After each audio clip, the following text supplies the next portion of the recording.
We've got the all-new Toyota Venza. We've got it for one day and a lot to cover. Yeah, the way it looks, the way it drives, what is it, how it's different than the old Venza. So let's get in, go for a drive. Okay, Andrea, what do we have to put it in? We've got to put it in S for subscribe. And hit the notification bell so you get an update on when new videos are dropping. Andrea's Instagram is on fire because really, she looks great in all her outfits. So it's motormouth_Andrea. And if you want to look at me and pictures of silly cars, follow me at motormouth_auto. This video is brought to you by Car Cost Canada. Get the dealer's cost, list of rebates, plus discounted interest rates. Use the promo code MOTORMOUTH to become an expert member and get extra searches. The link is in the description below. So anybody that has this model of Venza is going to do this party trick. Oh, we need to turn on the lights in here. Ba-da! With the touch of a button, we go from frost to clear or clear to frost. The first vehicle I've ever been in that has that. Yes, and it's the first Toyota that has it. And guess what? It's only on the top trim level. Of course. All right, let's get at it and talk about the outside. By the way, you know I hate sunroofs, so I would never order that. No, but I would order the big one. You like the big one? For sure. Ooh, Can easy, you feel Andrea, it?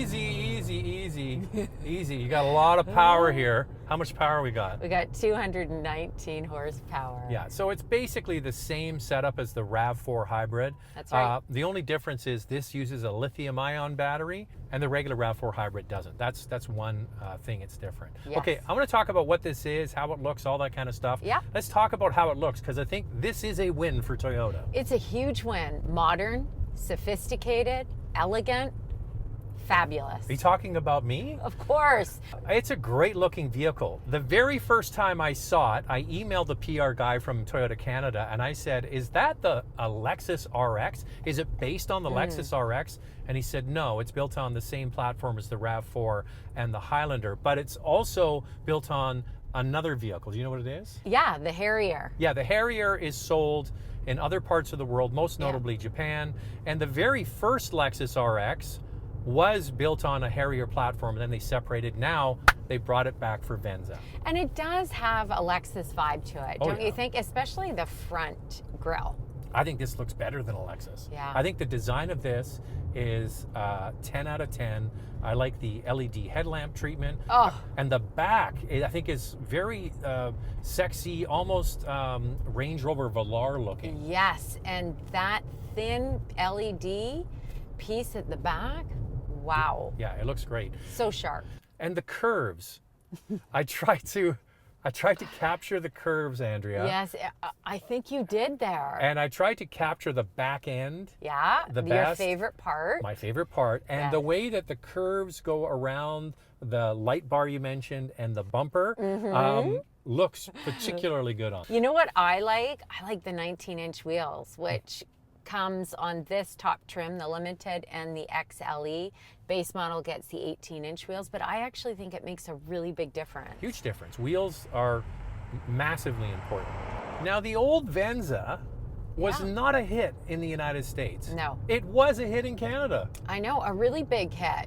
Even more so at the time than the Highlander. Yeah, they sold that Venza, which was kind of like, let's just call it what it is. It was a Toyota Camry station wagon. Exactly. And Canadians loved it. Americans did not. In fact, they stopped selling it in the US for a year or two and kept selling it in Canada. And then it went away. And now almost all station wagons are gone. The only one that's left is the Outback. I prefer a sedan or maybe a smaller little car or an SUV versus a station wagon. But you did get one time, and I said, okay. Yeah, we had one for several years, and it was fantastic. So I was at the launch of the Camry, and they had the chief engineer of Camry, and it was in Prince Edward Island. And late at night, we're sitting at the bar having a beer, and super guy. And I said to him, you know what you should do is bring back the Venza and put some cladding on it, raise it up, give it sort of an Outback Subaru kind of treatment to it, right? And I bet you would sell. He basically nodded and didn't say yes or no, but here we are, and we didn't go that route. Not at all. They went SUV. SUV, because SUVs are so popular, and that seems to be what families want. That's the family hauler. Now, the big news is the Venza is just a hybrid. It only comes in the hybrid. And we're going to see more and more of this from Toyota. They've done the same thing for Sienna minivan. By the way, we're going to get that next month.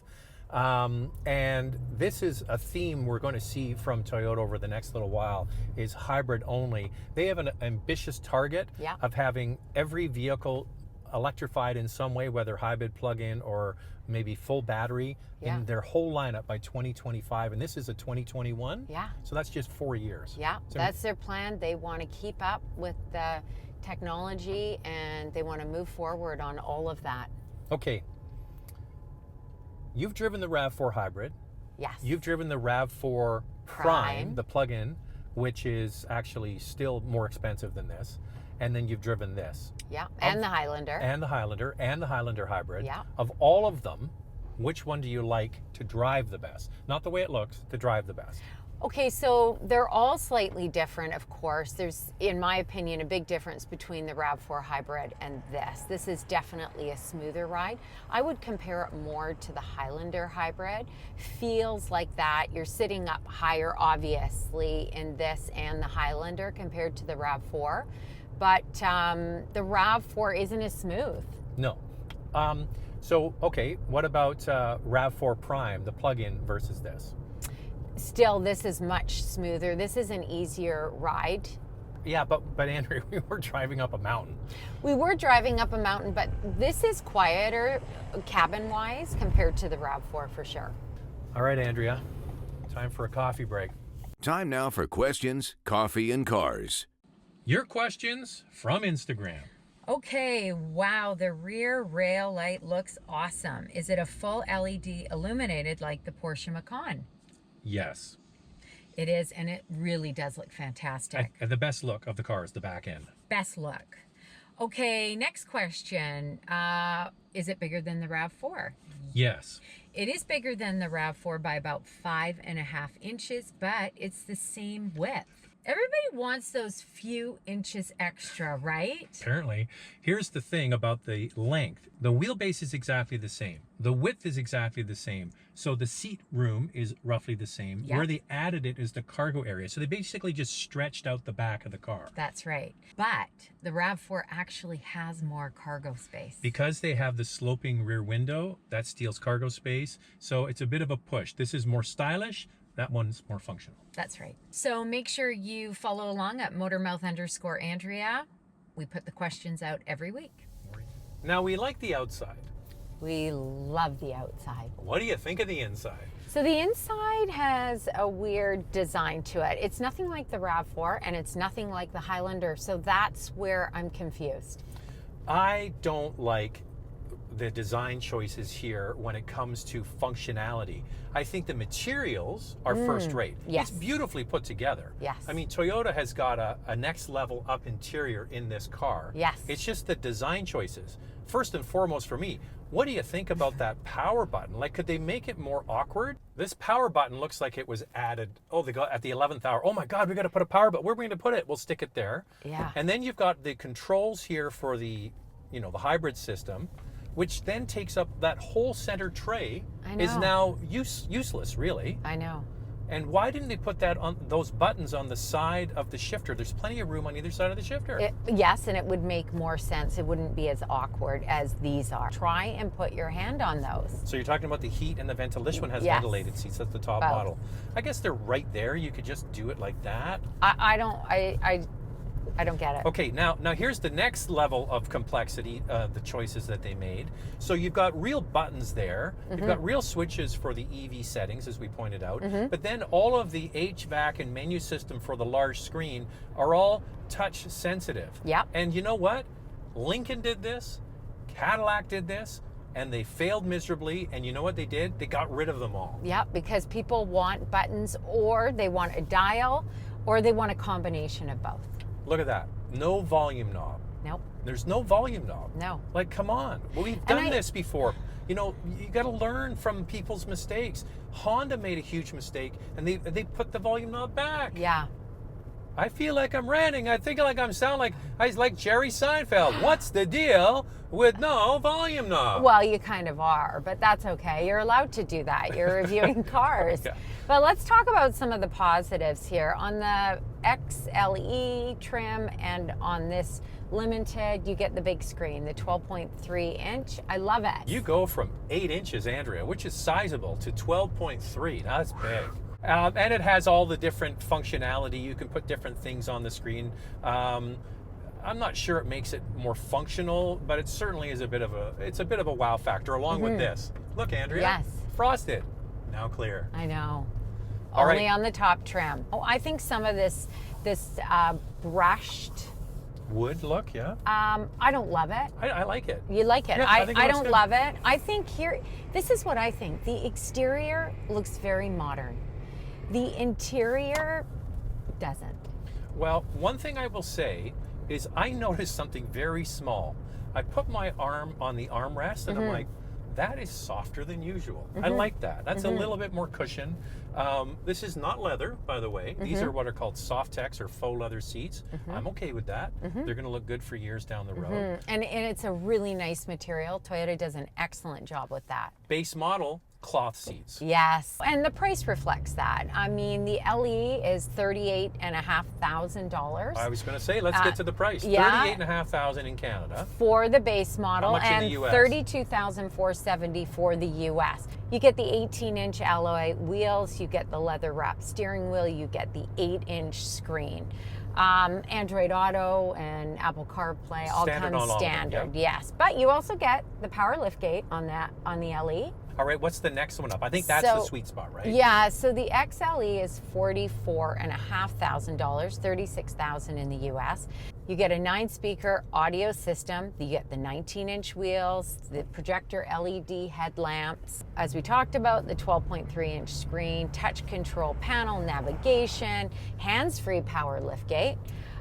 So you also get the heated steering wheel and ventilated front seats. All right, so So- why would you go for the top model? Just this funky roof? Yes, but you get the 10-inch head-up display. I could care less about that. I No, could care you less don't about care. that. Digital display rear view mirror. This thing? Yeah, Yeah, I could live without that. Those Okay. 3 things I don't need. there you go. So So I would go for, So you would go for the XLE. Mm-hmm. The Limited is $47,690, how much in in the America? US, $39,800. So you get a little bit more, but like you said, the sweet spot is the XLE for $44,490. so this is a hybrid only. I applaud that. I think that's a great choice. It Mm-hmm. makes it very different in the marketplace, but you get good fuel economy. What are we working with here? So we get 5.9 liters per 100 kilometers in the city and 6.4 on the highway. That's incredible. Mm-hmm. I mean, this is a pretty sizable 5-passenger, 2-row SUV, lots of space, and you're getting the kind of fuel economy you got with a small 4-cylinder car 10 years ago. That's right. It's insane. Insane. A lot of people come up to Andrea when she's walking the dog in the neighborhood and ask for car advice. Someone says to you, Toyota Venza. What's the first thing you're going to think of? Sophisticated, great looking vehicle. There you go. So when we got this Venza, I kind of didn't get it, and I'm kind of still in that camp. I do see, however, people that don't like the rugged look of the regular RAV4 Hybrid, they can get something a little bit more upscale. Yeah, and really, we just need another SUV, don't we? Exactly. You know what? It's a good 5-seater. Overall, Toyota's done a pretty good job. I just think they need to tweak the design of the interior. Something is slightly off there. But overall, really well put together, and I think great looking. Fantastic looking. Best part of this Venza is the exterior.